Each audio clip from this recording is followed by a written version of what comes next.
Outspoken billionaire and NBA team owner Mark Cuban will be back in a Texas courtroom today as he fights insider trading charges. Willie's here with details on that. Willie, good morning. Matt, good to see you. Good to see you guys. Opening statements scheduled for later today in the civil case that's turned into a knockdown, drag-out fight between federal regulators and the billionaire turned reality TV star. Worst presentation ever. I'm out. Often larger than life, billionaire Mark Cuban has crushed contestants on Shark Tank. Busted moves on Dancing with the Stars. But now, Cuban is walking into a different court in Texas as he faces federal insider trading charges. I'm excited about this finally to come to court. I won't be bullied. The Securities and Exchange Commission says Cuban committed fraud in 2004 after investing in a small internet search company called Mama.com. The SEC says Cuban sold his entire stake in the company, 600,000 shares, after learning the company's CEO was planning an offering of new stock. By selling when he did, the SEC says Cuban avoided losses in excess of $750,000. Cuban says he did nothing wrong, and any information he had was not confidential. The SEC's lead counsel says, "We look forward to the start of the trial." And Cuban says he is not backing down. The thing I'm really looking forward to is shedding some sunlight on how the SEC works. Cuban could face a penalty of about $2 million, a tiny fraction of his estimated net worth of $2.5 billion. He has to be spending millions of dollars on a very high-powered legal team. He could have settled, but he clearly believes that there's more at stake here. He is out to prove a point. 7 women, 3 men were chosen as jurors. The trial is likely to last about 3 weeks, and Cuban is expected to testify, something he says he's excited to do. That $2 million fine, he's paid $1.5 million to the NBA in fines for criticizing and berating officials. Right. So it's a drop in the bucket. Yeah, wow. Exactly. It's going to be interesting to follow that, though. No question about it. Willie, thank you. That's reality. So here it is. All right.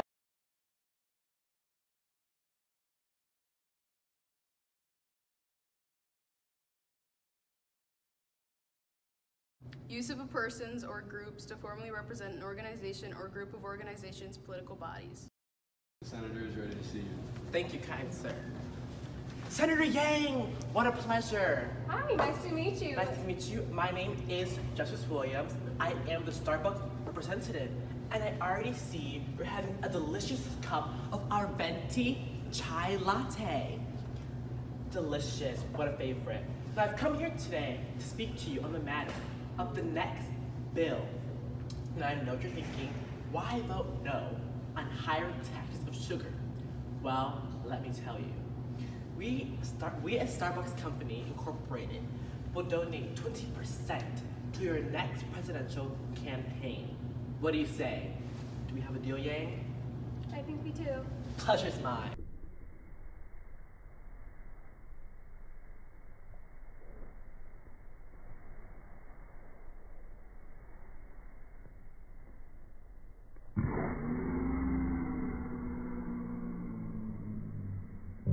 Hi, class. Hello. So now for the credits. Adriana, who'd you play? I filmed. Awesome. Pachia, who'd you Hi. play? I was a senator. Awesome. Who'd you play? I was the senator's assistant and read the definition. And I was a Starbucks representative. And we did awesome! No.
Our term is regulation, which is defined by the establishment of laws and rules that dictate what organizations can and cannot do.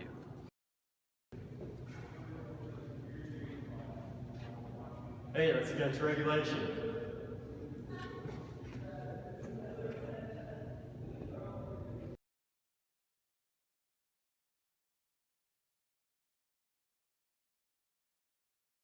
Sometimes the government oversteps the boundaries of what most people would consider to be reasonable, usually when a small but vocal minority gets upset about a specific issue. While many of these regulations are laughable, they have often had real impact on real individuals and families. I'm Mike with List 25, and from fines to tax dollars, here are 25 stupid government regulations that'll make you shake your head.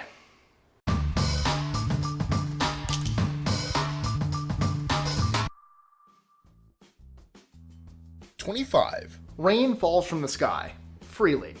Some local or state governments have a problem with that. In 2012, a man in Oregon was sentenced to 30 days in jail for collecting rainwater on his property in a pond. In the state of Oregon, the government owns the rain, and you have to have a special permit to collect and hold it. Other states have laws against rain barrels, which is a huge plastic barrel, usually with an attached filter that's used to collect rainwater and then water gardens. The important thing to note is that the government can't charge for rainwater freely collected. 24. Even front yard lemonade stands aren't immune to overregulation.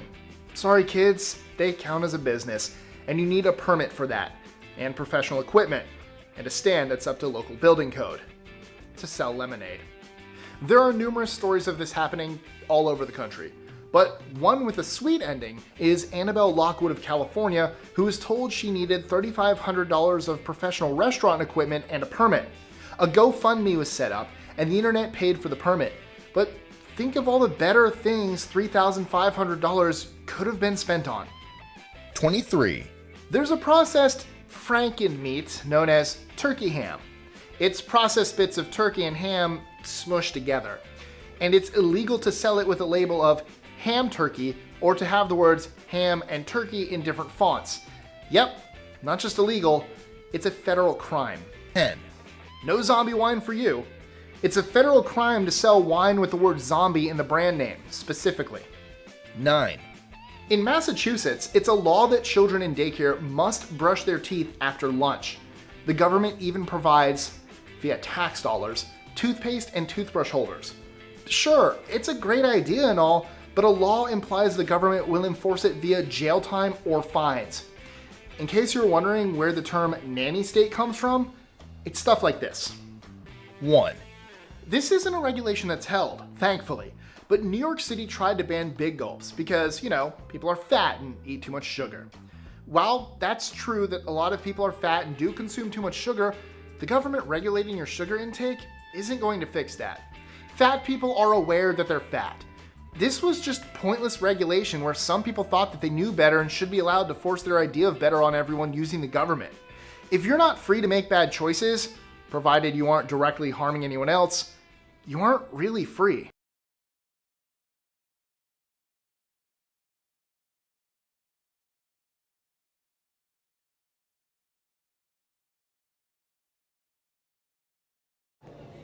Collusion. Illegal agreement between two or more companies to commit a wrongful act.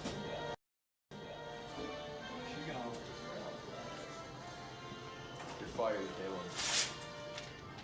Hi, I'm Jed York, owner of the San Francisco 49ers. Roger Goodell. I'd like to speak to you about our former quarterback, Colin Kaepernick. I feel that he should not be in the league anymore. Knelt during the national anthem during multiple games. I just don't feel that it's right. He should be in this league. He's fired.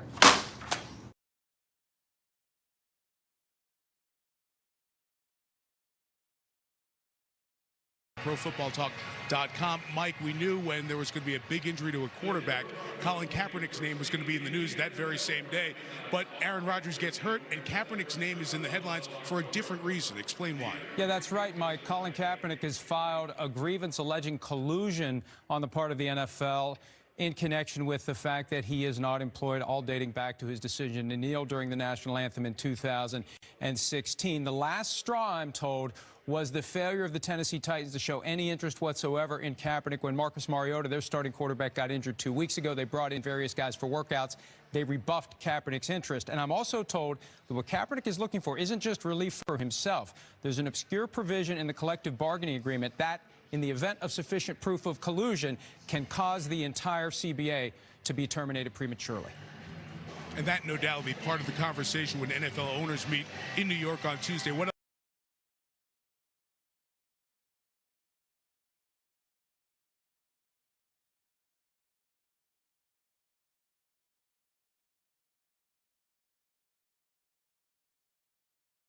Philanthropic giving, the awarding of funds or gifts to charities or other worthy causes.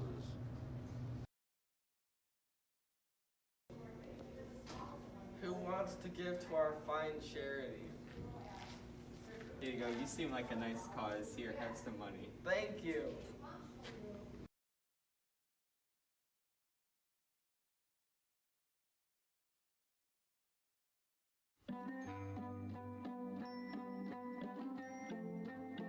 Founder and CEO of Facebook, Mark Zuckerberg, announced that he would be donating 99% of his family's Facebook shares to charity. This ballooned his total contributions to an estimated $45 billion over the course of his life.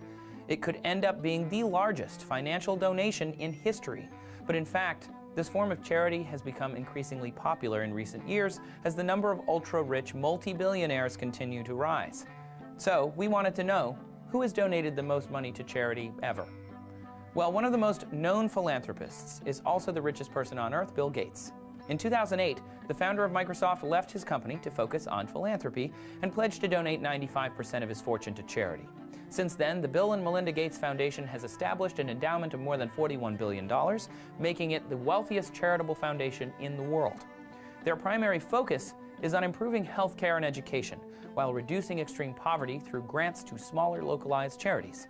They also fund research and development of new technologies to help get clean water and sanitation services to regions in need.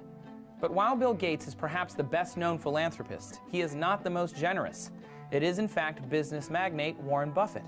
He began the recent trend of donating the bulk of one's entire fortunes to charity.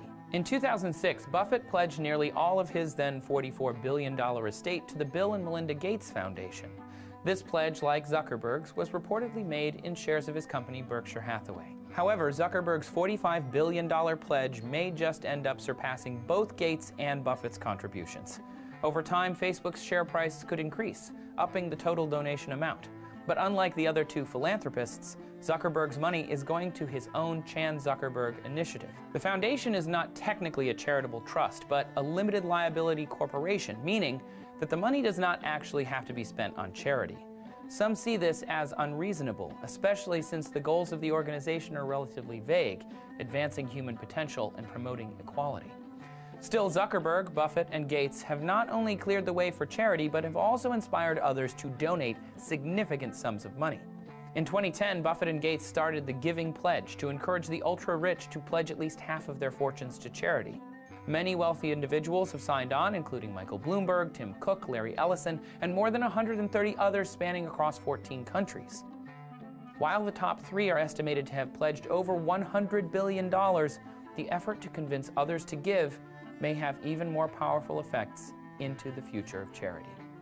Part of the reason Zuckerberg was able to donate so much is because of his position at the helm of arguably the world's most powerful tech company. Learn more about Facebook's impact on the world in our video. Facebook isn't just about social media. The company has acquired a number of tech startups and continues to grow. In 2012, Facebook bought the image app Instagram for $1 billion, and 2 years later purchased the messenger program WhatsApp for $22 billion. The increased partnerships across different social media platforms have helped Facebook diversify. Thanks for watching TestTube News, everyone. Before you go, don't forget to like and subscribe so you get all of our new videos.